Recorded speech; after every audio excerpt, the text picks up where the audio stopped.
Hey guys, welcome back. Today I felt like discussing something that wasn't the Flood for once, rather I felt like talking about the Covenant, so I thought I would make a video summarising each of the 7 ages of the Covenant that led them to grow in species, size and power to become the juggernauts they once were.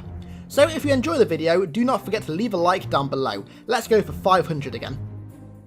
The first and earliest era of the Covenant was the Age of Abandonment, also known as the First Age of Abandonment. It marks the time before and during the formation of the Covenant, and refers to the time from 2200 BCE, which was the start of the Stoic Reformist conflict, and 2100 BCE, when the Dreadnought departed from the homeworld of the Santium, Janjaquam. The Stoic Reformist conflict was an internal battle within the then Santium society. Fought between Stoics and, you guessed it, Reformists, the conflict existed due to a dissonance between the treatment of the ancient foreigner artifact, the Dreadnought. Reformists wished to enter the Dreadnought to try and develop new technologies, whereas Stoics believed it to be blasphemy. In the end, the Reformists won, and in 2100 BCE, they left Janjaquam aboard the Dreadnought. The next 6 ages are continuous, which means their features and traits continue to occur throughout the many years of the Covenant and don't completely stop occurring once the next age begins. So, secondly are the ages of conflict. During these periods, the Covenant suffered from large internal and external conflicts. In total, there were 39 ages of conflict throughout their entire lifespan, however only 2 are documented in detail. The first is the First Age of Conflict. This is another name given to the War of Beginnings that took place between 938 BCE and 852 BCE. The war consisted of the Sanghili and Sanshayum reformists fighting over their religious differences regarding the treatment of foreign artifacts. The Sanghili believed the Sanshayum's treatment of these artifacts was heresy and fatally refused their attempts at diplomacy. Ultimately, the First Age ended with the signing of the Writ of Union, marking peace between the two races and the Sanghili joining the Covenant as the Sanshayum's protectors. The other age of conflict is the 39th Age of Conflict, ushered in by the Ungoi Rebellion, which was eventually thwarted by the Covenant. Third are the Ages of Reconciliation. The first Age of Reconciliation that took place was in 852 BCE, and was ushered in by the signing of the Writ of Union. At the dawn of this age, this new covenant were facing heretics, who were rebelling against the Writ of Union. One of the most notable rebellions, which would later become known as the Rending, was led by a Sanghili called Usa Zealous, who fled Covenant spies and assassins on Sanghelios to relocate with his allies on the Shield World known as the Refuge. Whilst building an army on the Refuge, the Covenant tried and failed to locate Usa, therefore failing to quell the rebellion. Also during this first age, the Prophet of Inner Conviction was tasked with increasing the number of fertile female Sanshayum. He went back to Janjaquam and retrieved a group of female Stoics to try and solve the problem. He was also ordered to retrieve the Luminary, a device used to scan for foreigner objects. He located it, however it was destroyed by the Stoics when he left Janjaquam. Towards the end of the First Age of Reconciliation, a defector from Usa's group was captured and interrogated. He revealed Usa's location, and Inner Conviction led a fleet to end the rebellion and capture the Refuge. However, Usa made the Shield World enter a disassembler process, which seemingly made it explode, which caused the Covenant to leave it be. This was in fact a defense tactic and effectively hid the world's inhabitants, and Usa and his people continued to inhabit the world's fragmented habitats. Fourth are the Ages of Discovery.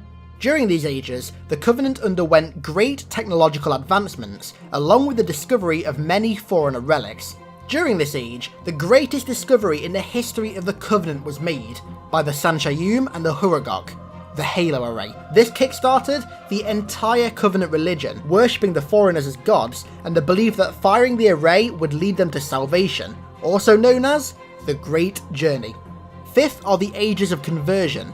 These ages were times when the Covenant leadership began incorporating foreign races into itself. This was done either through conquest or religious conversion, and the most well-known conversion during these times was of the Letgolo, more commonly known as hunter worms. The taming of the Letgolo took place between 789 and 784 BCE, and was led by an unnamed arbiter. Ultimately, they were tamed and incorporated into the Writ of Union in 784 BCE. The penultimate and sixth ages are the Ages of Doubt.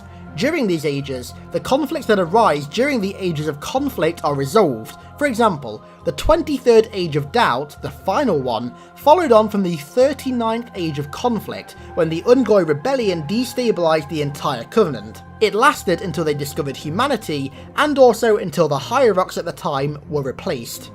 The 7th and final ages are the Ages of Reclamation.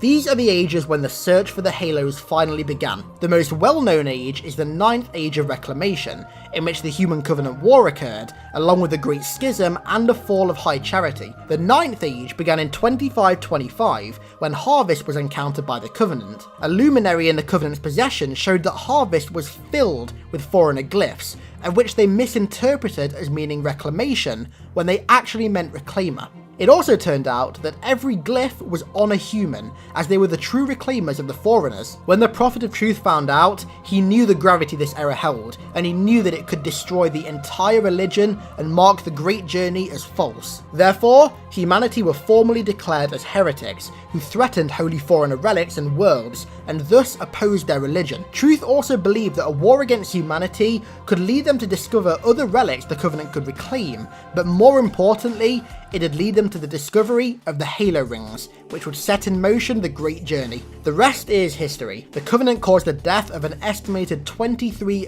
billion humans, then eventually began falling apart when the Sangheili were replaced as honor guards by the Brutes. Also known as the Great Schism, this led to the creation of the Swords of Sanghelios and the Sangheili Human Alliance, spearheaded by the last Arbiter, Thel 'Vadam. This alliance followed the Prophet of Truth to the Ark, where he actually got dangerously close to firing the entire Halo array and embarking on the path to salvation, before being assassinated by Thel, thus marking the end of the Covenant and the end of the 9th Age of Reclamation. And that's all for the Ages of the Covenant. Let me know what you thought of this differently themed video in the comments. I've got some video ideas that I'm working on in the background for the coming weeks, from another Halo vs Infinite Warfare video to a sort of constructive mini-series surrounding Halo 6's campaign, and of course, more videos talking about Halo Mythos. So look forward to those bad boys. Thanks a lot for watching, and I'll see you again next time.